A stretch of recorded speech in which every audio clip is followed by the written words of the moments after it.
Amélie Oudéa-Castéra, la nouvelle ministre de l'Éducation nationale, de la jeunesse, des sports et des Jeux olympiques et paralympiques, est au cœur d'une polémique. En effet, cette polémique a démarré le 12 janvier dernier, alors que la ministre, accompagnée de Gabriel Attal, le nouveau chef de l'exécutif, se rend en visite dans un collège à Andrézy, dans les Yvelines.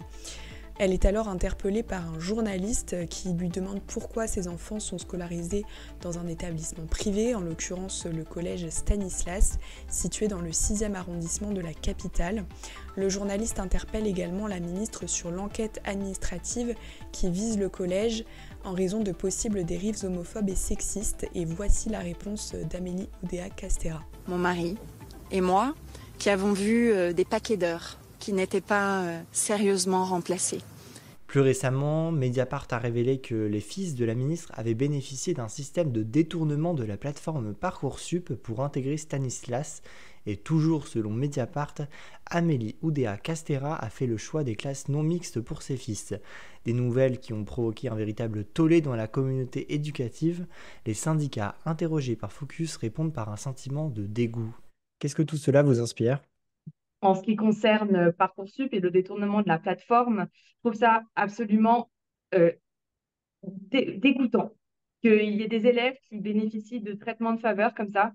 Je veux dire, c'est très inégalitaire en fait, parce que voilà, les écoles privées se rendent bien compte que cette plateforme est une plateforme qui est très aléatoire. On a du mal à la cerner. Non seulement c'est injuste, mais d'autre part, c'est vraiment se moquer de la gueule de la tête des élèves. Au vu de ces révélations, nombre de syndicats ont appelé à la démission de la ministre. Ça fait beaucoup en 2 semaines.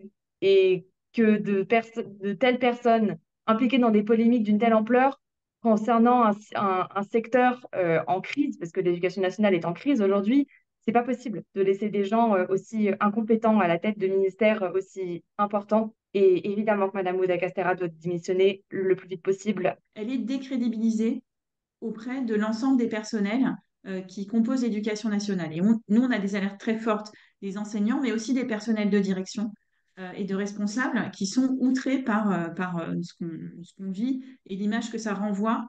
Pour les syndicats de professeurs, il va être difficile de rétablir la confiance envers la ministre. Les deux, que ce soit Papendiaï et Gabriel Attal, quand on les a rencontrés, ont tout de suite reconnu.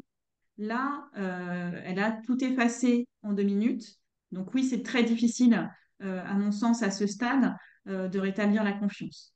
Du côté élève, les revendications sont tout autres. Abolir Parcoursup, revoir la réforme du bac, ne pas mettre en place la réforme du lycée professionnel, réfléchir au système éducatif de manière générale pour qu'il soit plus respectueux des élèves, qui permette à plus d'élèves de se sentir inclus. Je tenais à souligner que la majorité présidentielle a été contactée, mais malgré cela, elle n'a pas souhaité répondre.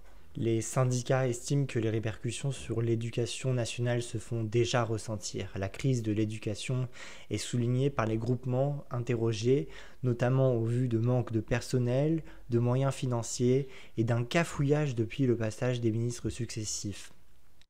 Moi, je suis lycéenne. Dans nos lycées, quand il pleut, l'eau tombe dans les salles de classe parce qu'on n'a pas de quoi réparer le toit. Les vrais problèmes, c'est qu'aujourd'hui, les établissements sont en ruine. On n'a pas d'argent pour payer les profs. Tous les professeurs sont en burn-out, ne se sentent plus légitimes de tomber malades. Les programmes sont surchargés. Les problématiques aujourd'hui qui sont abordées par les hommes politiques ou les femmes politiques, c'est pas les bonnes. La crise de l'éducation nationale en France est multifactorielle et complexe. Parmi les problèmes identifiés, on note une profonde fatigue et des problèmes de santé mentale chez les enseignants liés à un sentiment d'abandon par le système institutionnel. Et on a été confronté au syndrome de les usagers en savent plus que les personnels sur ce qui va se passer. Et ça, c'est insupportable en fait, parce que tous les jours, les collègues arrivaient dans leur établissement et soit ils avaient suivi la bonne chaîne d'information et ils savaient quoi répondre au personnel, soit ils n'avaient pas les informations et puis on leur a demandé de travailler à des horaires très étendus, sans aucune reconnaissance. Il n'y a eu aucune reconnaissance de l'État. Ce phénomène est aggravé par des effectifs d'élèves importants dans des classes et une difficulté à répondre aux besoins spécifiques de chaque enfant, entraînant une pression accrue sur les enseignants. De plus, le système de concours pour devenir enseignant, notamment le master MEEF, métier de l'enseignement et d'éducation et de la formation, est critiqué pour son manque de pédagogie et de mise en situation réelle. Ce manque de préparation pratique pour les futurs enseignants contribue à la crise, car de nombreux étudiants abandonnent ou échouent au concours. La crise que traverse l'éducation nationale et les nombreuses polémiques concernant la scolarisation des enfants de la ministre viennent s'ajouter au sentiment de mise à l'écart des enseignants du secteur public. En effet, la nomination d'Amélie Oudéa-Castéra à la tête d'un double ministère, intégrant également celui consacré au sport et aux Jeux Olympiques, avait soulevé de vives réactions dans le milieu éducatif. Plus récemment, son salaire, lorsqu'elle était directrice générale de la Fédération française de tennis, est pointé du doigt par une commission d'enquête sur les fédérations sportives françaises. Il est considéré comme disproportionné alors qu'il atteignait, selon l'enquête, les 500 000 € bruts par an sur 13 mois, en plus des primes. Les oppositions ne manquent pas de se saisir de ces opportunités pour discréditer le nouveau gouvernement. Et au sein même de la majorité, il semblerait que ce flot de polémiques installe un malaise, bien qu'aucun membre de la majorité n'ait souhaité répondre à nos questions. De nombreux élus se positionnent pour la démission de la ministre à quelques mois des Jeux Olympiques de Paris. Cette solution ne semble pas envisagée pour le moment par Emmanuel Macron et Prisca Thévenot, la porte-parole du gouvernement, a déclaré qu'Amélie Oudéa-Castéra conserve la pleine confiance du Premier ministre.